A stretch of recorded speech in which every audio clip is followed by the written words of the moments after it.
Welcome to the #1 marketing business podcast. I'm owner Haas. And I'm Okan Haas. This is the HasMedia podcast, and we have a special guest today, Michael Fischer. What's going on, Mike? What's up, guys? How are you today? Good, man. If you want to introduce yourself and what you do, so for the audience. Yeah, absolutely. For all 16 viewers. Well, I hope to touch all of them directly in their heart. Michael Fischer. I'm a managing director at DBD Investment Bank.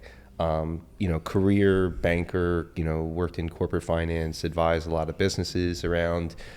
We got connected through our friend Kyle Newell. And man, this is super cool. What's weird for me though is this is kind of like hometown for me. I used to get my hair cut right across the street from here. Oh, really? I grew up a mile from this location. That's awesome. Where'd you grow up, in Bridgewater? Yeah, Bradley Gardens, right across the really? street from Duke Island Park. Oh, that's where we grew up. Yeah. Our mom owns a couple of properties over there on Ivy Lane.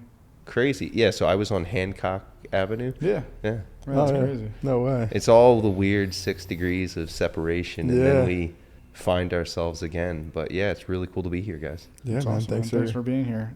So we like to get it started off, and I think the big thing that we want to give back to our audience is that entrepreneur hustle, that you would consider yourself basically an entrepreneur, right? Absolutely. Yeah.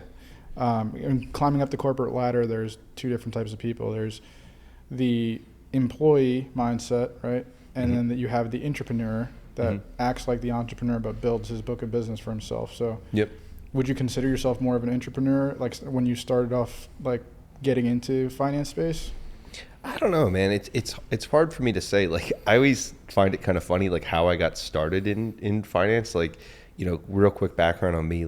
I dropped out of college to play in a rock band. My doctor dad and my RN mom were not very pleased with that. I was grew up in a very strict household. What was the band name? It's Dexterity. Dexterity. So there's a lot of Bridgewater known. New Jersey, born and bred. Guys. All of my best friends since I was 5, still in the band with me. We never broke up, which is kind of cool. But for me, I kind of fell into this, man. I was just all right, what do I want to get out of life? And for me personally, my goal was to be a husband and a father. And, being in a rock band would not be very conducive to that, kind of a lifestyle. So you never know though, because Goldman Sachs, the CEO of Goldman Sachs, he's a DJ. So you never know. It's funny. I had an accountant friend of mine, Steve Policio, on my podcast, and Citron Cooperman, the way that accounting firm got started was by doing the accounting work for really big bands. That's crazy. So you never know. And for me, what's always funny is when I've gone into business meetings, I always lead with that. Hey, I played in a band, and I've had bosses what are you doing? Why would you talk about your band days? And then you never know, you're with a managing partner of a law firm, and they're like, dude, that's how I put myself through college. Yeah, I played drums, and it's hell yeah. There's a lot of stuff it's that. It's that personality that comes out. It's a personality thing. I always joke around and say I've always been able to be successful because I've been in situations where I've literally had the biggest show that I played at Starland Ballroom, one of the biggest shows. we got booed off the stage. That's awesome. Right? But I've also then been in a situation where girls are trying to pull my sunglasses and my shirt off. So I've failed miserably, and then I've been worshipped, right? So for me, going into a room and pitching or doing something like that, if somebody's it's a walk in the park, yeah. It's a walk in the park. I don't care because I've been rejected before. But to go back to your point, for me, I fell into banking. All of my friends that were okay, we got to get big boy jobs. I just went into a bank and I said, I want to be a customer service rep. And they said, well, we don't have any of those positions open. Do you want to be a teller? And I was like, okay, I'll be a teller. I went in, I did that for a little while. And then I asked my boss, I said, well, who makes the most money in the bank? And they go, if you're not the CEO, maybe a commercial lender. So I said, okay, I want to do that. So then I just chased that dream. So for me, what I came to realize though is that it's never been the name that's at the top of the business card. It's you, right? Yeah. So it's like you said about being an entrepreneur, it's really just developing Michael Fischer's book of business and then I wrote an article about this the other day. It's like, I make a living from just being who I am. That's really what I've been able to do with my life. And you got to be a part of a business that, like a vehicle that allows you to do that. Yeah. I remember I graduated Stevens for finance. I did financial engineering. I started off with quant, and quant was just a little too crazy for me. Yeah. But I like the financial engineering side because there's like a lot of coding and computer science to back it, and that was very cool. But when I interviewed with a couple companies, I just didn't see myself doing it, Yeah. And you have to be a part of the right vehicle that's going to take you there and allow you to be yourself and be okay with, Mike Fischer is he talks about his band, Yeah. And a lot of companies, I feel like in the corporate world, they have these strict guidelines, and they don't let their employees be themselves. And I think that's a bad thing because, like you said, those relationships that happen, those people are people. Like, they live lives too. They're not these robotic people. And I think it's like, that's kind of how it's viewed. No, for sure. I think it's really comes down to people want to do business with people they like, right? Mm-hmm. And in the banking world, what it's mostly about, it's like, listen, I have, 7 or 8 analysts that work for me that all have much higher education than I have. Like, I'm the only guy in the office that doesn't have an Ivy League, degree. But at the end of the day, like, I don't need that because I have those people that can do that. Mm-hmm. But I'm the guy that can build rapport, build trust, and is somebody that can pick up the phone at the end of the day. Like, that's what people want more than anything. Absolutely, yeah. 100%. So did you so you were saying before too, you had to go through a lot of fails to eventually get to that, to the point you are now. Yeah. Was there, like, how was that process essentially for you? You know what I mean? For me, how did you get to where you are now? Like, did you have to go through a lot of hurdles? There was definitely a lot of hurdles. So, I can kind of backtrack. Like, so I was a teller at the bank. Your job as a teller is to make sure your drawer is counted at the end of the day and make sure that it's even, right? Like, you didn't give out too much money, you didn't take in too much money. So once you mastered that, and I'm like a very check the box guy, so it made me feel good at the end of the day to say my drawer is clean, it's all good. And then it's sales, right? It's like, okay, when you go into the bank and you make a deposit, like, nobody does that anymore, but they go in and it's like, okay, here's this, and it's like, oh, well, Mr. Haas, do you have a credit card with us today? And it's like, oh, I don't. And or, oh, I see that you have a child on the way. Have you thought about setting up a savings account for them? Like, that's what you had to do. And I became the top salesperson within the organization at the retail level. And from there, people started to notice those kind of things. So I worked my way up and eventually became a commercial banker, like a junior kind of commercial banker. And that was where I really was like, holy shit, like, this is crazy. Like, they're like, okay, you have a $3 million lending goal. And I'm like, who the hell's going to borrow $3 million? Like, I don't know what I'm going to do with this, right? So that was like the big kind of fear of doing that. And then, eventually, my last corporate banking job, my goal was like $25 million. It was like a lot bigger, right? So to go from like 3 and like, how am I going to get there to 25? It was good.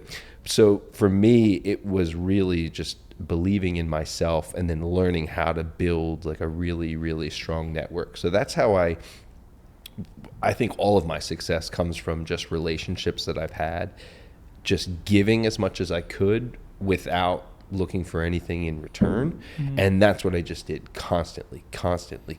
I meet somebody and then I hear you say something and I was like, oh, we were talking about like a packaging before. And I was like, I know a great packaging company. Like, I should connect you with those guys, right? Mm-hmm. Like, cause I hear it and then I was like, how do I connect the dots? Am I going to get anything out of that? It's all goodwill, right? So for me, I just put out as much goodwill as possible. Yeah. And then the good things come back. And then, my journey has been, I never had the confidence in myself to be able to say, like, I want to bet on me 100% and go from being an intrapreneur to an entrepreneur, right? So the biggest difference with my job now as an investment banker compared to what I was when I was just a traditional commercial banker, right, was in commercial banking, you get a nice, big, safe salary with then a performance bonus at the end of the year that's based on a form. It's a very formulaic, right?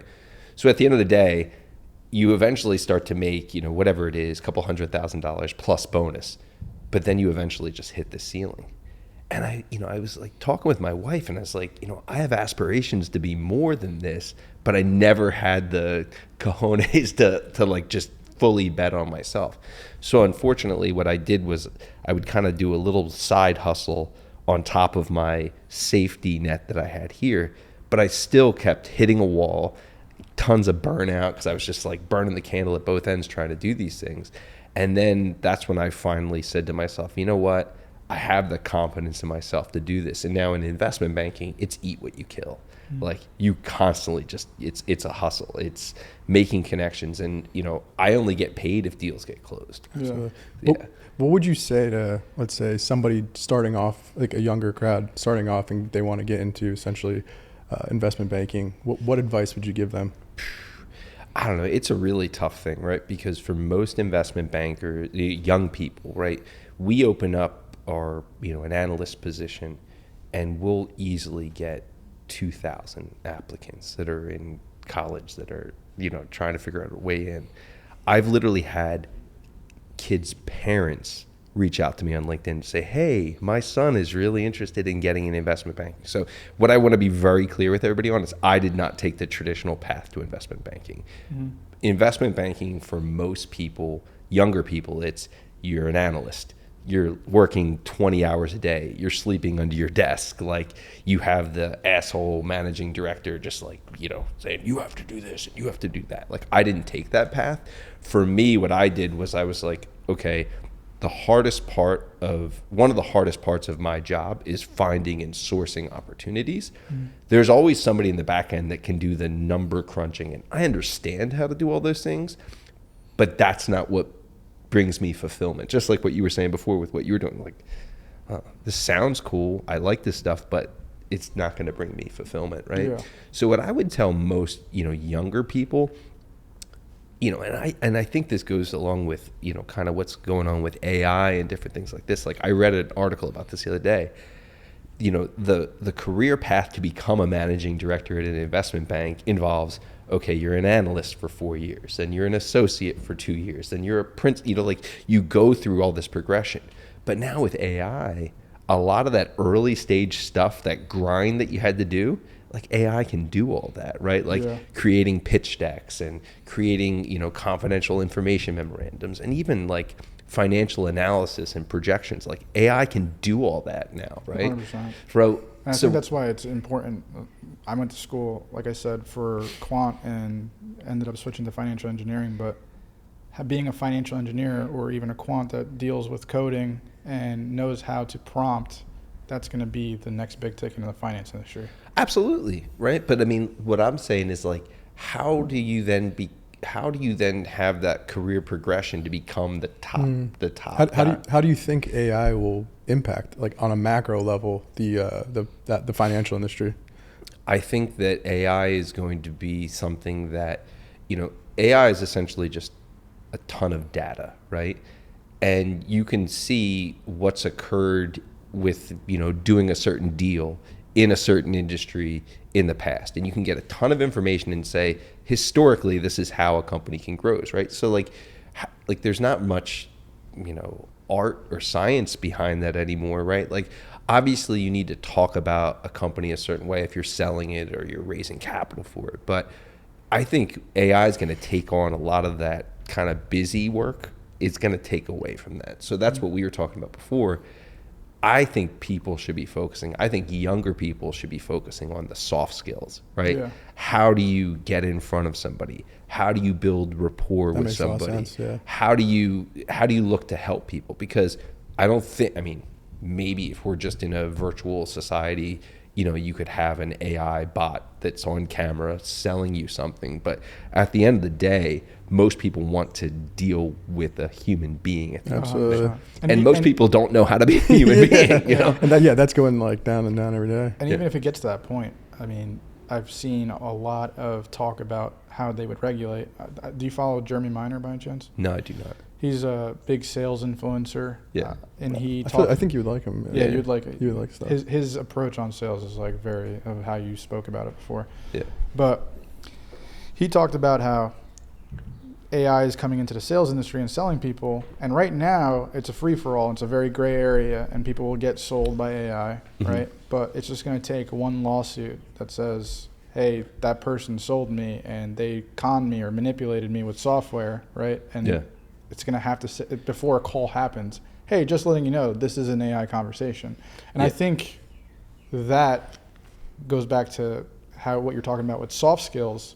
Is you're going to need that more than ever. Because everything is going to be able to be working in the background, but you need to make that connection to make that business happen. Yeah. But I think to your point though, right? It's like it depends on the type of sales that you're talking about. Like, even though I'm technically in a sales position, I'm more in an advisory role, right? So it's like, is AI going to be able to replace that? Like, okay, is it like an AI bot that's going to sell you on a fitness product or something else? Like, I think that would happen, and then there could be the lawsuits that come in there, right?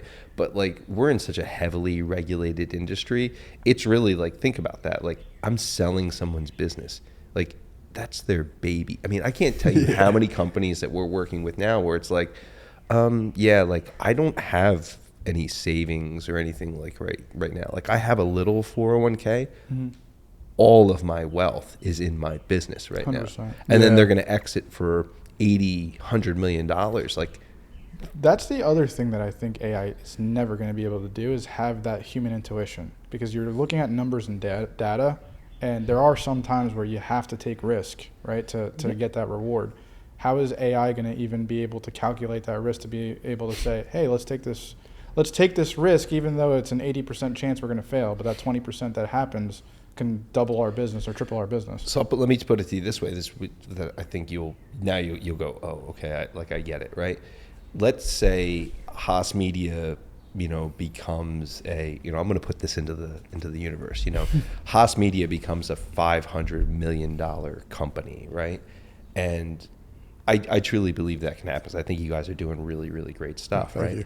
But you're a $500 million company, and then you're like, well, I got this guy working for us. I got this guy, because now you got a huge team. You got 100 people. The guys that were there with you when you first started, when you were recording on iPhones and all this stuff. And then at the end of the day, private equity comes in and says, hey, guys, we're going to buy you for X amount of dollars or whatever that is. At the end of the day, AI is not going to be able to tell you, is there a good cultural fit here? Yeah. Am I going to screw over all of these people that gave me all of their blood, sweat, and tears to build this business? Because a lot of these business owners now, it's like, obviously the money's important, right? But if you're going to walk away with $40 or $50 million, like, that's enough, right? Like, you're good, and then some, right? Even if you're going to walk away with $10 million, like, you could be set for life at a certain point. But at the end of the day, a lot of the business owners are also concerned with, is this private equity company going to come in and just slash headcount and get rid of, Carol, who's been my bookkeeper for 25 years, who shows up on Christmas to make sure payroll goes out. Like, you know what I mean? It's like AI is never going to be able to take that away, right? And that's a human connection. So when we're selling a business, one of the big parts of it, so that you guys understand it is, and is it helpful for me to kind of tell you guys how we go about doing that? Oh, absolutely. I'm super interested. Cool. Yeah. So when someone hires us, to come in, we do a really deep dive on the company. So much so that, my managing partner, Greg, says, like, at the end of the day, he could probably fake it so that people fake it for like 6 months where people thinks that he works at the company, right? Like, that's how much we learn about the company. We build a really thorough book, like a 100-page book that gets into everything about the company, like what makes it tick, etc. We build a very thorough financial model that not only can a buyer look at, but also a lender that might need to come in and give you the money to buy said company, right? So we build that. And then we build a teaser, and then we build a mapping list, right? So we want to make sure, like, we're not going to go to, like, if you're like, I don't know, Logan Paul, right, wants to buy HasMedia, and you're like, fuck that guy. I can't stand Logan Paul. Like, take him off the list, right? Like, that's what mapping would be. Make sure we have right fits. And then when we go to market, we'll go out and we'll say, here's the people we think could be a potential buyer for you. And then all of the senior leadership team, so myself, my CEO, my managing partner, another managing director, we'll get on the phone with potential buyers, right? And we'll make sure, like, are you guys just like poking around for like some weird, like you're a competitor just trying to find out some secrets? Like, so before we even give the name of the company or anything, we're like, okay, we have a media company in central New Jersey that does 500 million in revenue. This is their kind of client list. Nobody's going to be able to tie that back to HasMedia, right? So before we get and we release that information, we sign NDAs and stuff like that. We're just going to make sure that it's a good fit before we start divulging that information, right? Once you get through that, you get to a point where somebody's going to say, okay, I'm interested in HasMedia. And they're going to send an indication of interest. And an indication of interest is just going to say, hey, HasMedia is doing this much in EBITDA, the multiples around 10 times, whatever it is, right?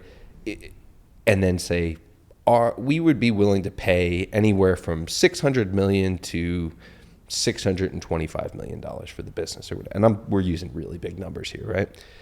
And then you say, okay, they're within the range. We would accept that. And then at that point, you go to a management presentation, right? And a management presentation is, are we all going to play together nice in the sandbox?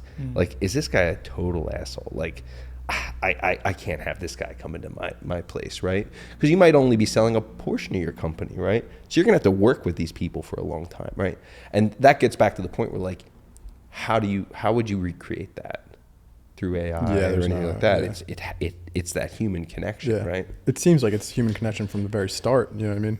How do you guys get a lot of your leads, or is it? I don't even know if you call it leads, but it's a lead. Yeah, it's a lead. I would say it's a lead. Is it mainly connection? Like you're just trying to like get network as much as possible.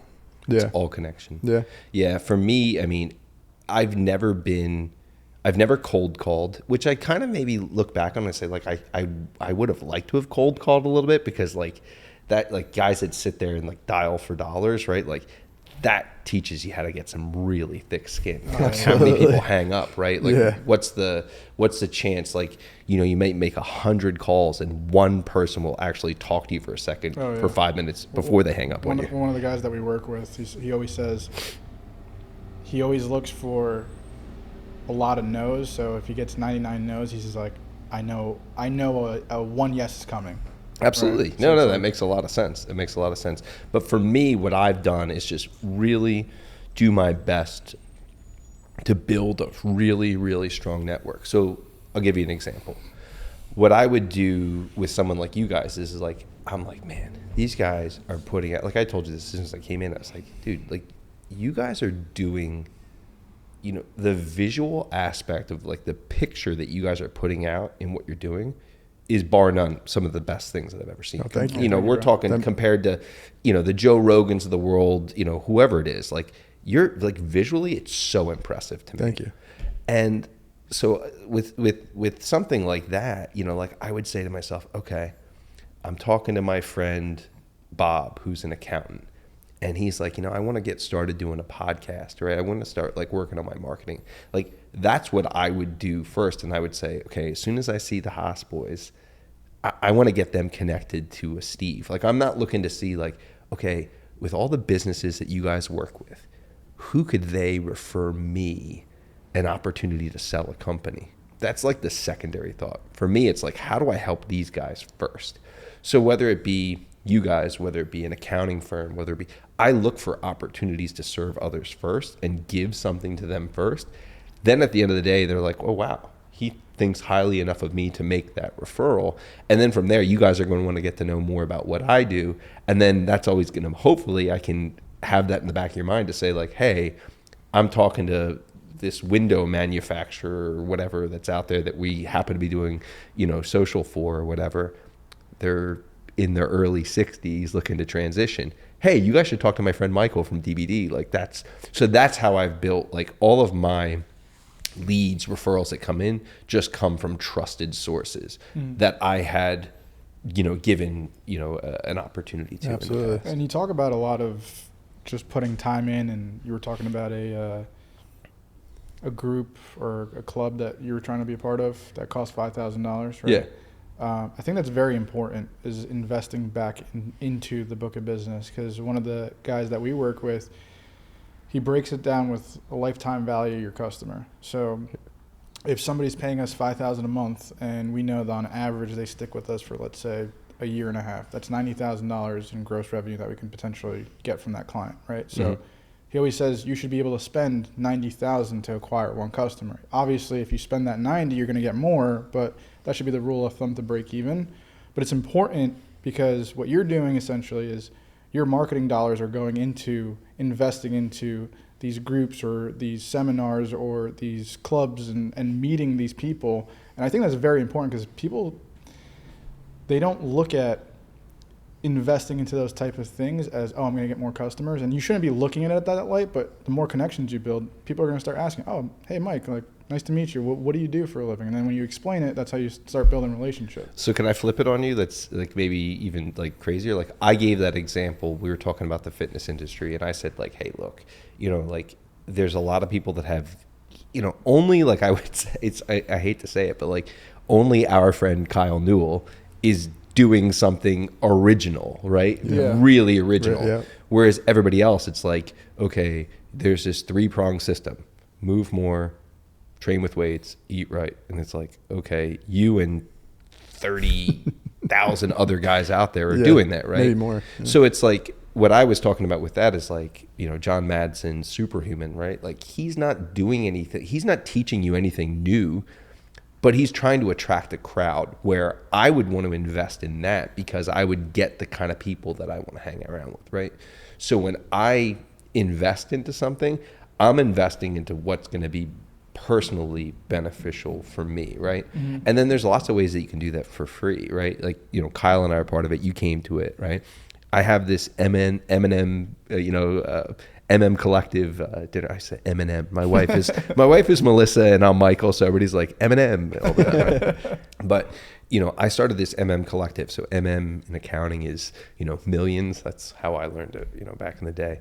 But I was like, how can I take guys in specific industries, all get together on a quarterly basis and then talk about the stuff that we're dealing with on a regular basis so that we can keep each other top of mind. That's it. Like you should come now to every dinner going forward, right? Because there's no other media companies that are there, but you're going to have all these guys around you that are going to be able to like, hey, how do we feed each other opportunities, right? So like that's the kind of stuff that I invest in now, where I don't think like you need to make a huge monetary investment into it. It's more, hey, why don't you invest in something that's going to bring you fulfillment? Like I've said, I think I've told you guys before, like I've had an executive mentor for the past 5 years. And when I tell you what I pay for it, people are like, it's not a lot, right? I'm not saying it's a lot because there's these mentorships that like, I pay $100,000 or $500,000 a year to work with this guy. And I mean, that's kind of lame to me, right? Like, but I joined this group because for me, I needed a safe place with other professionals to talk about the things that are challenging for me and how can I get through things. But then I get like 6 other executives that I'm friends with then that get to know me. I get the fulfillment. I get this safe place to talk about these things. Like before becoming an investment banker, I went from having a very cushy, multiple 6-figure job to 0. Like imagine how that conversation went with my wife. She's like, okay, you're doing really well. You're going to stop doing that? I was like, yeah, but to make more. Right. She believed me. She bet on me. And I bet on myself. And then what made you want to take that leap? No ceiling. I didn't want a ceiling. In the commercial banking world, I was doing very, very well. And then I would do more than they asked me to do. And instead of like saying, well, okay, we did more, instead of them saying, look, how can we pay you more? They either gave me like an attaboy, like pat on the back, or they'd said, you should be a manager. And I was like, so I got to deal with like his problems. And if he fucks up, then I'm not going to get paid. how does this make any sense, right? But it was a very limiting thing. And like I said before, you know, I would have been a great financial advisor or a great, you know, but that's one of those things, right, where like I was already too far along in life to go back and make nothing and live with my mom and figure it out. Like, how do I make money, right? Like, I have a wife, I have a 5.5-year-old daughter that goes to private school. Yeah, that's a scary leap. Yeah, there's a lot of. But I think the most important thing that you said, I'm taking it back to the beginning of this podcast so far, but is you started out as a telemarketer, right? Bank teller. So, telemarketer. That would have been awesome. But you started out as a bank teller, and you had this something about it that you wanted to make everything just match up at the end of the day, right? Yeah. So you take those fundamentals, but I think the most important thing is, I know we're talking about money, and I know you're talking about how you wanted to just get more and more and more. But what it sounds like to me is the first thing that you said was, I want to have a family, I want to have kids. And I think that's one of the most important things, is to have that why going forward. Absolutely. Right? Because if you don't have that, you're never going to get fulfillment. And a lot of people go into, like when I first went into finance at college, I was just looking at how much can this person make? How much can that person make? Right? Yeah. And a big reason why we started this company was, one of the first things, and we said it on the first podcast that we were on. When we first started working with Kyle, we didn't charge him anything for like 8 months, right? And when I asked him to work with him, I said, we don't have any skill sets. We don't know how to do this. I just want to build a media company. When the money comes, we'll just figure it out. Yeah. Right? And the fulfillment there was just doing something that I loved, and we knew that the money was going to come. And even to a point where Kyle wrote us a $500 check after like 6 months, because he can tell we were putting in so much work and just we haven't seen anything in return. And my brother was like, looked at me, because we came home after that day, we're like, oh yeah, $500, you know? And he's sitting at the computer, he looks at me, he's just, if we cash this check, we're in it for the money. Because this is too small of a thing. Because awesome. there's a bigger picture. Like, there's a bigger goal down the line that we can grow this to. Absolutely. And I think that's super important, because a lot of these kids that go into banking or finance or whatever industry they want to get into, they just look at it as, oh, how much can this job make me, right? And they don't have that why. They don't have that. So I think all entrepreneurs have this reason why they want to create something, and I think that's super important to just. I know I just went on a ramble, but you know, for you is you know having that family and kids and you know just a wife and creating that freedom through that. You know? Yeah, I think it's like I said, right? I have a why. Obviously, I like money. I like nice things. I want to make money. But I didn't want to do it. Like we were talking about a certain industry, you know, before, and I was like, yeah, that's too slimy. I would never get into that business. Could I make a shitload of money from it? Absolutely, right? Yeah. But it's like finding that fine balance between, you know, finding something that you feel good about doing on a daily basis, and then being yourself, and then getting paid on it, right? Like I look at you guys and I'm saying to myself, like, wow, like I think it's so cool that two brothers are able to start this business together. And like, I'm sure you guys like beat the shit out of each other when you were younger and all that kind of stuff. We still do sometimes. You're the older I'm brother? the older one. Yeah. How much? 19 months. Okay, so you guys are like Irish twins. Essentially. We've been getting that a lot lately. Yeah.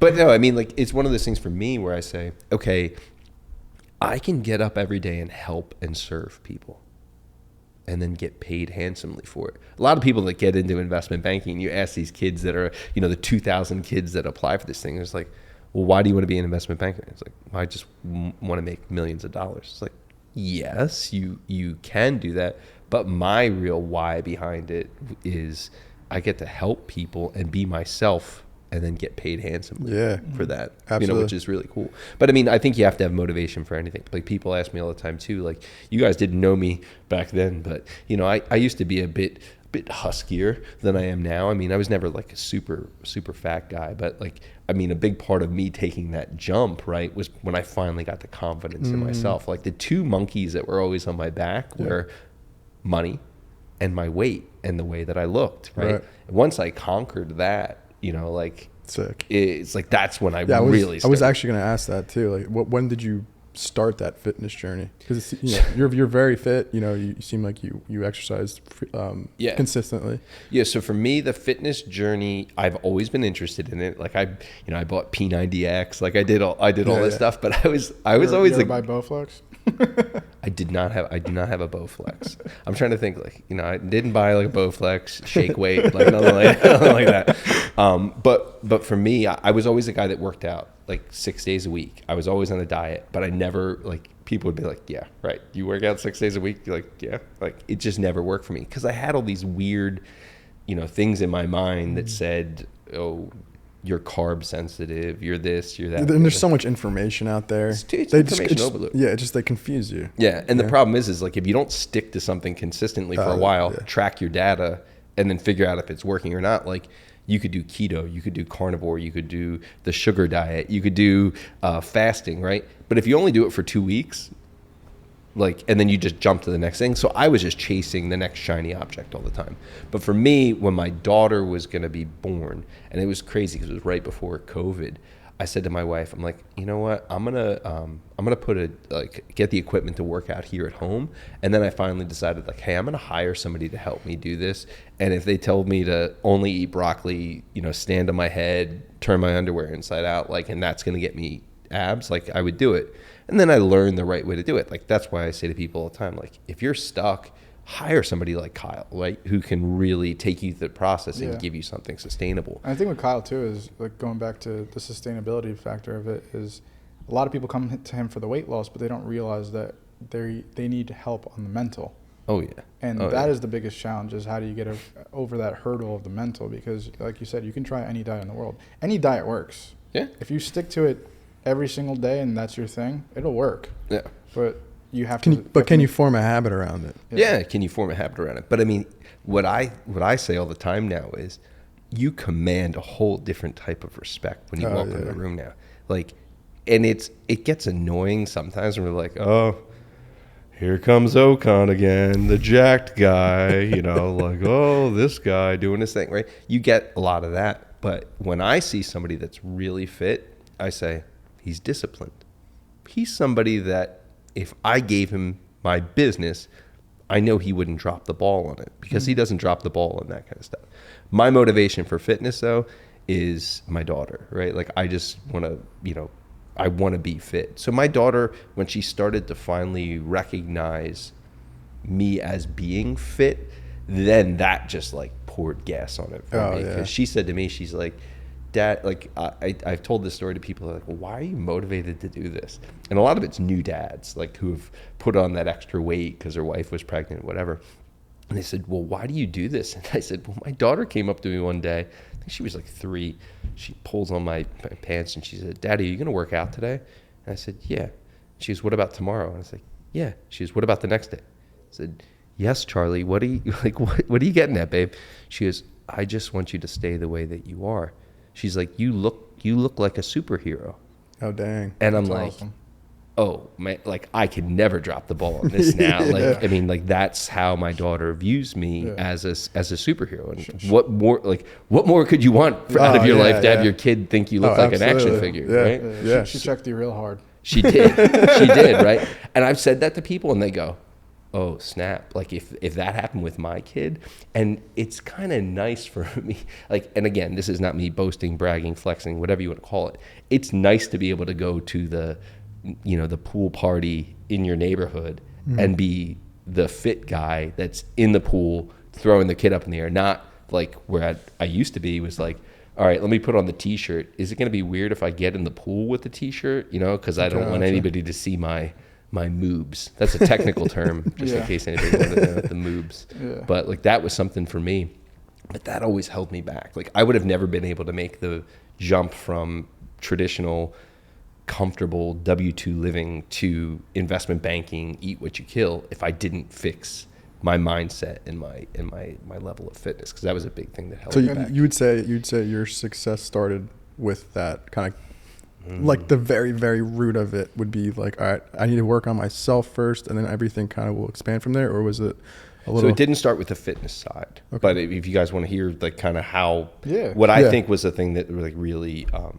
projected me forward, so I was, like I said, I had kind of bounced around, tried to do the band thing, did really well. We actually recorded, I don't know if you guys know this, but Anthony Kryzan from the Spin Doctors has a really badass studio like right down the street Oh, really? from here. Really? I didn't Like know that. Lenny Kravitz has recorded there, like Oh, shit. big time people. I have did been not there. know that. Yeah, like he's got equipment in there from like Olympia Studios, like Led Zeppelin, That's Jimi crazy. Hendrix, as you That's like, sick. really sick studio. He's a very, very talented musician. So we had, recorded an album, we did all this stuff, and then like, at that point I said, I got to do something different, and I started working in banking. My dad was traveling he was in Paris for a week. I was at home at the time. My dad saw me on a Saturday morning and he said, he had just gotten home from Paris and he goes, I think this banking thing's going to really work out well for you. I'm like, I'm happy I think he was happy that I wasn't doing the band thing anymore. And then Sunday night I came home. My parents were, watching something on television. I, gave them a kiss goodnight. And then at 5 o'clock to 4:30, 5 o'clock the next morning, my mom was screaming for me. And my dad was unresponsive, just making these weird, like kind of gurgling noises. Pulled him off the bed, tried to give him CPR. And within like an hour and a half, I'm at Hunterdon Medical Center and my dad's dead. Like just gone. And I was like, fuck, now I have all this, like I finally figured out my own shit. I'm in banking, and then like, what do I do now? And I had told this on Kyle's podcast. Like this guy walked into the bank who was a life coach. He looked like a wizard, right? But I hired him as a life coach. And it's weird for me to say, but like the day my dad died was like the first day of the rest of my life. Because at that point, like my dad was very hard on me as a kid. So like that always kind of pulled me back. And like I was always worried about making my dad happy, making my parents happy. And in a weird way, my dad passing, and as sad as it was, as sad as it is that my mom and I had to go through that experience, I actually got a lot out of it, that experience. And that kind of propelled me forward, where I realized, hey, you got one shot at this game. Like, let's start figuring out the ways that I can start progressing forward. And that's when I dove so hard into personal development, and I've never stopped. Yeah, that's an amazing story, honestly. Yeah, it really is. What was the first guy that you hired? Like, what was that experience like? It was really interesting. I mean, I like the way that he taught, right? Like we always say, like, I know Kyle's, we keep going back to Kyle. That's our connection to each other, right? But I like analog, right? Like I love vinyl. I like paper. I like, a notebook. I'm not going to keep a journal in a thing. So the way that he coached you was, you would come in and you would talk about, just like we are now, like just like this, right? Like you're a psychiatrist, you're a psychologist. That's what he was by trade. And he's like, so what's kind of going on with you? And I was like, I said, it's bullshit. I was like, my dad at 55 years old did the Florida Ironman, had an 8-pack, ripped out of his mind, healthiest guy in the world, and then drops dead at 57 years old. I said, why would you even put the effort into doing all these things? I might as well smoke cigarettes, drink my face off, eat bacon cheeseburgers all day, because, what does it mean at the end of the day? And he goes, well, what about the quality of your life at that point? And I was like, And I was like, well, how do you improve the quality of your life? And he would say, he'd write these articles that were very simple, like 1-page things. Right. And it'd be, here's a topic, here's some actionable steps that you can take to kind of change things. And for me, like one of the big things that he taught right off the bat was like, hey, you should try to do some sort of fitness, thing. You should work your body, not just your mind. And then the second thing that he taught me that was really big was positive self-talk, right? Like, how does that voice inside your head, talk about yourself? And like, for me, it was always like, you fat fuck, like you're like, nobody likes you. Like, what do you, like this girl's only with you because of this. Like, how could she be attracted to a guy with this? Like, I had this like evil person inside my head talking all the time.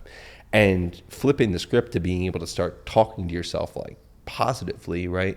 Like that was a big thing that I started changing it. There's a book called Soundtracks, Okay. right? Really good book. You guys should check that out, Yeah. right? I can't think of the author off the top of my head, but it's like, what's the soundtrack that's playing in the back of your head? Well, I think Kyle talks about that all the time. I think he opened, like, he's a mentor to us. Yeah. Not just, a friend and a client, but he's also, very close friend. But he always says, you should think about the thoughts that you're having, which always gets to me. I'm like, what am I thinking about right now? And just when I'm maybe by myself or whatever, and a negative thought pops in your head, and you're just like, why am I thinking about that? It's not even real.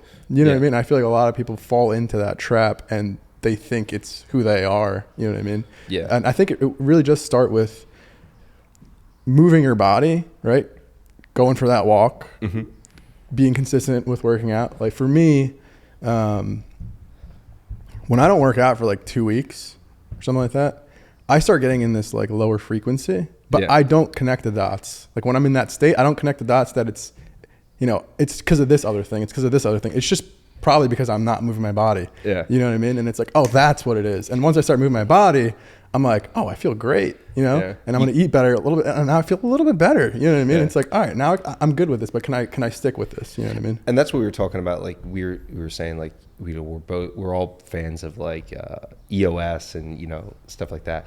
It's one of those things where you got to kind of check yourself weekly just to see like, okay, what feels right, what feels off. So I'll give you a really great example of something for me. So back in January, I did the ALS cold plunge in like Manalapan.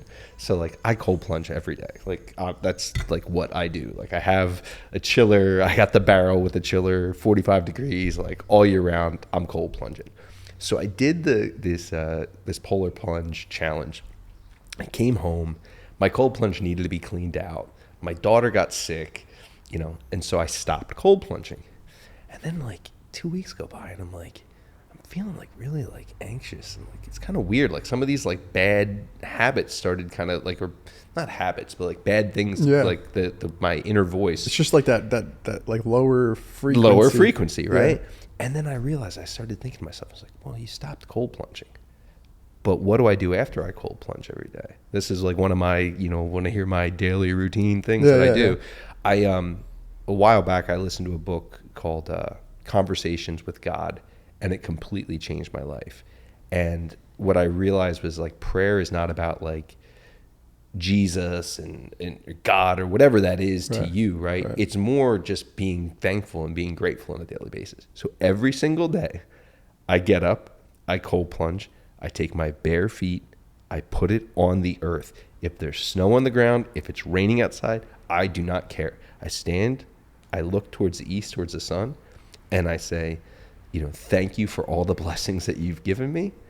My family's life will be filled with happiness, health, and wealth. Please push down those negative voices that are in my head, because you are a good person. You are here to serve the world, and the world is here to serve you. That was right on cue with the church bells too. Oh wow, that's a good sign then. That's a good sign. But like for me, like that's what I do on a daily basis, right? So I stopped cold plunging. I stacked the habit then with the saying what I'm grateful for. Like every day I say, I am a top-notch investment banker. I am a 9-figure multimillionaire. I'm not yet, but I will be, right? But that's the kind of stuff that I do on a daily basis to help me get me better. But it all started when I realized you stopped cold plunging. Yeah. I stacked my prayer, right, on top of my cold plunging. And it's just like with working out. It's like you feel like crap. Like I went away last week. I ate a lot of ice cream. My body is so inflamed right now, like still to this point, I feel like shit. And it's like, I got to stop. Right. So I'm sorry. I know we're kind of going all over. Nah, man. This is awesome, man. This is, I want to get into like buying and selling businesses a little bit. You want to buy a business? Well, I want to talk more about what you're doing. No, I'm just teasing you. I mean, I'll buy a business. Yeah, I'll buy a business if we can. Let's buy one together. Yeah. So, how did you get into that? Why'd you choose that? And how'd you build up your network? Yeah. How'd you find those people? So, as I mentioned before, I was, 20-year banking career, right? So I would be the guy that would come in and help people with their banking needs, whether that be deposits, whether that be lending, anything that touches money. And then what I try to do is make myself an expert in the world with all things banking. Because if I don't know about it, I know somebody that does, right? Because they're within my network. So people would call me for everything from like a residential home mortgage, you know, like, hey, I want to buy a house for the first time, or hey, I want to buy an investment property for the first time, or hey, how do I finance the cash flow of my business? You know, because it's a seasonal business and we get so many orders. Like, I learned how to do all that stuff. But imagine I've done that for the past 15 years. So I had a book of business at every bank that I had worked at. I mean, I worked at probably 3 or 4 banks within my career. I was never a bank like jumper. Like, I always spend 3 or 4 years, go as far as I could with it, and then, okay, I need to move on to something else. And what happened to me was I just had a ton of clients that were either getting to the close to that point where they're thinking, okay, maybe I'm going to exit at this point, or hey, maybe I want to acquire something. And then you said it, you know, before, right?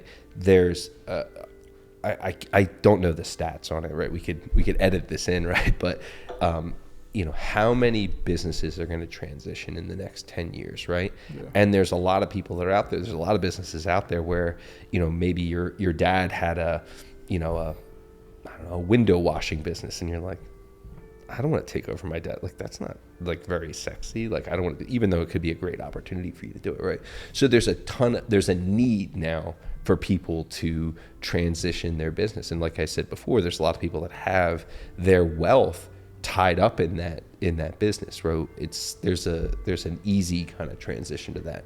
So how do I find these opportunities? A lot of it's just from my banking relationships over the years, right? Where somebody's either looking to grow, or, hey, how do I really maximize the value of my exit 2 to 5 years from now? Like, what should I be focusing on? What should I be reducing in my, you know, my expenses and stuff like that? So that's how I found a lot of my opportunities. That's awesome, man. And I think a lot of young entrepreneurs are just, and when I say young entrepreneurs, I mean, you know, young or any type of person, just young early in the entrepreneur game. Yeah. They look at monetary value as a motivator, right? So how much would you say that you've spent in your career so far on self-development, putting yourself in the right places? I mean, 6 figures. It's easily 6 figures. Yeah, and that's crazy to some people, right? Like, you tell that to somebody, they're like, you spent 6 figures on self-development? Yeah. What would you think, like, obviously, like we talked about before, we can't talk about anything that's going on currently, but like, what has that led to? Like, what's one of the biggest items that you brought to your firm? Like, what does the deal size look like? And could you tie it back to self-development and putting yourself in the right rooms? Yeah, I mean, I'm working on an opportunity now that's, you know, hundreds of millions of dollars, on several opportunities now that are hundreds of millions of dollars. And if I told you like how that opportunity came across my plate, I could easily say, like 100% say it just came from me being who I am. Like, yeah. It really, that was all that it was. Just being, you know, just a good hearted person that has always just taken care of people, right? People trust me. You know, your reputation is like your virginity. You can only lose it once, right? You have to make sure that you're doing the right things by people all the time. So, I mean, I don't know if anything would directly, correlate to personal development and money that I've spent on there. It's really weird. I think I might have shared it with you guys before. I'm the executive vice president for the Association for Corporate Growth. So it's a global organization. I'm, executive vice president for New Jersey. And people are always like, well, why would I want to join this organization? It's $600 a year or whatever to join it. And I say, look, if you show up in a room and just collect business cards, like, you're never going to get anything, from that. For me, a lot of the opportunities that I got were not so much things that I put the money into, but I put the sweat equity into, right? So this past, a couple months ago, I'm the chair of our Corporate Growth Awards, right? So I'm the guy that's up on stage interviewing. I interviewed Buddy Velastro, the cake boss, right? And then I was able to build a relationship with Buddy because of that position that I'm in. So I did extra work that I wasn't getting paid for that just put me in the right room with the right people. Right. So it's never been like, okay, ACG, I just happened to be in a room and there was an executive there that then said, hey, help me sell my business or help me with this loan. It's always been those like weird, secondary things. Right. So I host a dinner series quarterly, one for middle market CEOs and one for middle market CFOs. In those rooms, you're not allowed to sell. Like I'm not allowed to sell my service. So it's more like just conversational. Gotcha. And one of a big deal that I got is great. It was a guy was sitting there talking to me and he's like, hey, Michael, I don't know if you do this, but like I have a friend that, has this business. They're doing like $100 million a year. TD Banks, not just as attentive to them as they need to be. And could you give him a call? I was like, all right, sure, I'll give him a call. I went in, I pitched to him, I did my whole thing. And at the end of the day, he kind of started telling me about what he had with the bank at the time. And I said, hey, you're in a good spot. Like, just stay there. Don't rock the boat. Like, just do what you got to do. He's like, all right, cool. 8 months later, he calls me up and said, they won't take my calls anymore. Like, nobody's calling me. Nobody's checking in on me. So I indirectly got this deal that was the guy's college roommate that has this really cool, business in the alcohol industry. Wow. Yeah.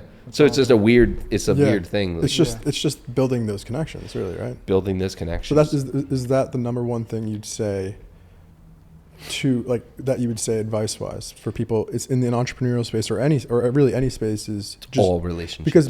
Because I mean, especially in today's age, right? Everyone's behind their phone. That connection's being lost, and I think just by listening to your success story, it seems like you really force yourself to be put into spaces or in rooms with people that you aspire to be like, right? Absolutely. And it's always growing. Yeah. So, but it's all about the relationships.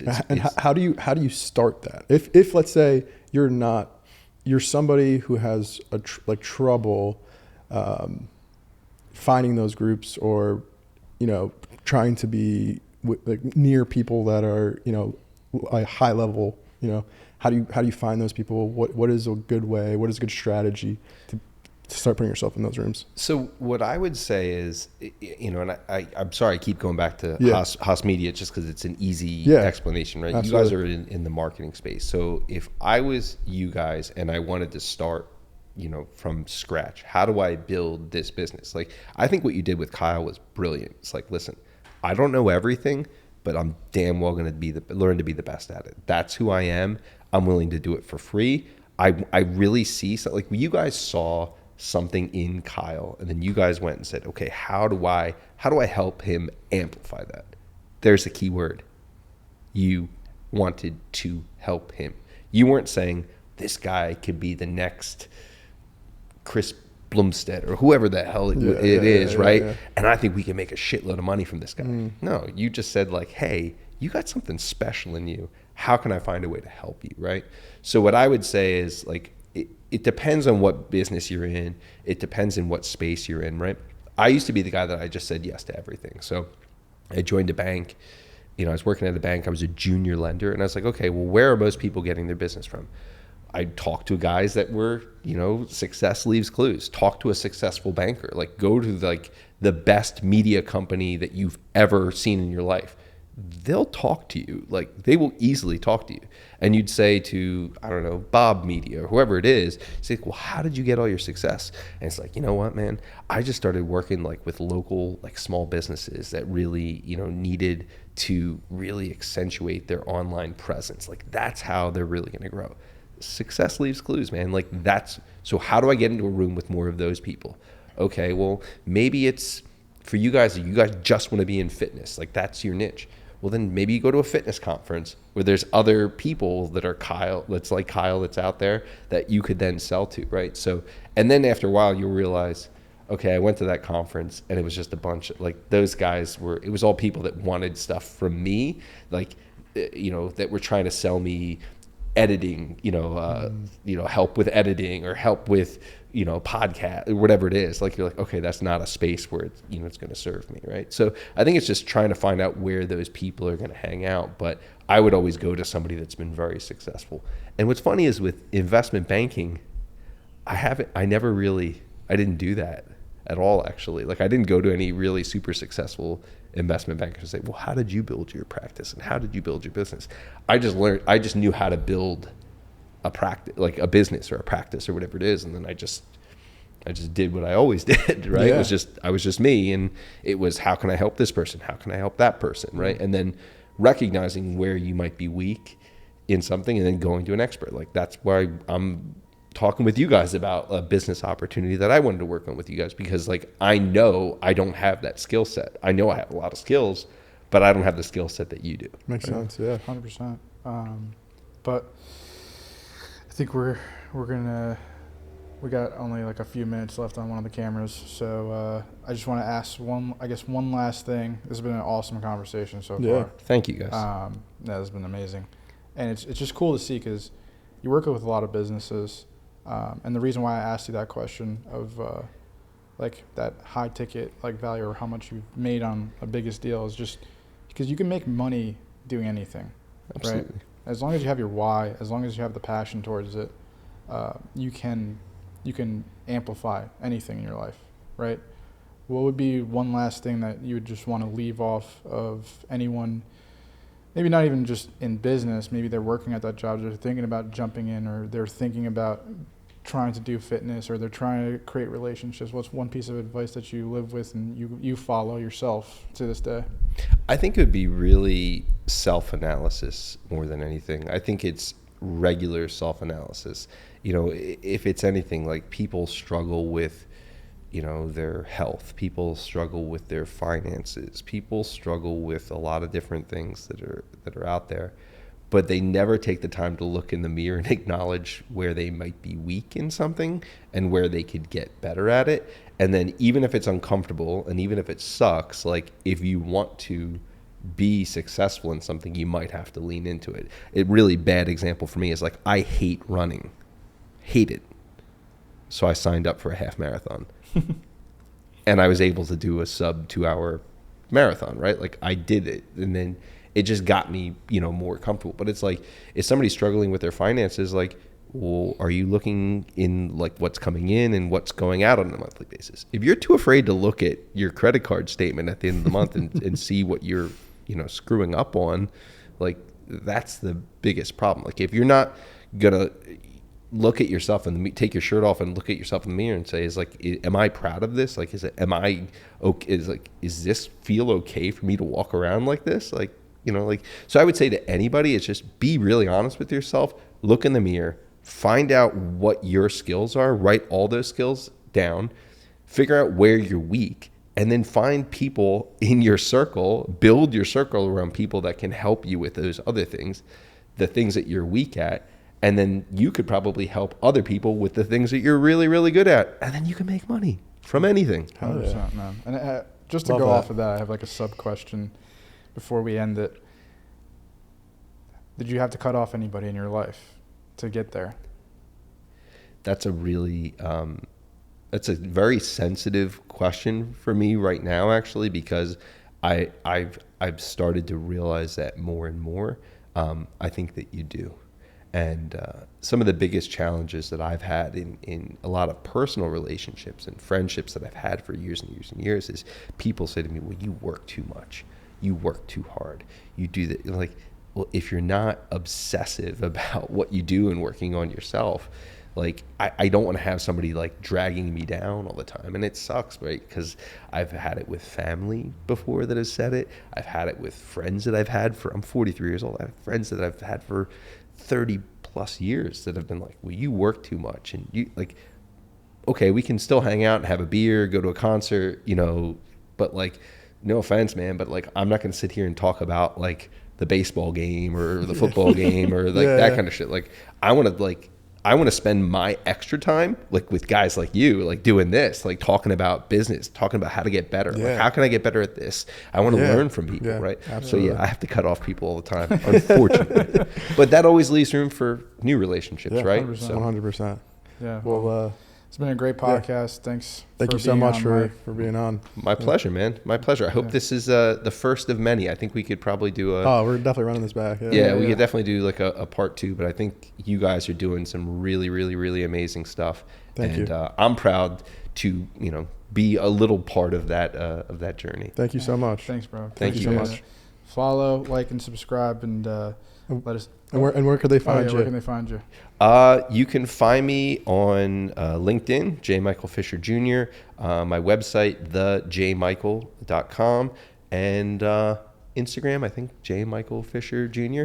But I think I'm gonna hire like a media company to really help me blow this up. So I think just get in touch with HasMedia. Awesome. My guys. Thank you so much. Thank you Thanks, so Mike. much. Appreciate it. Thank All you right, guys. awesome, dude.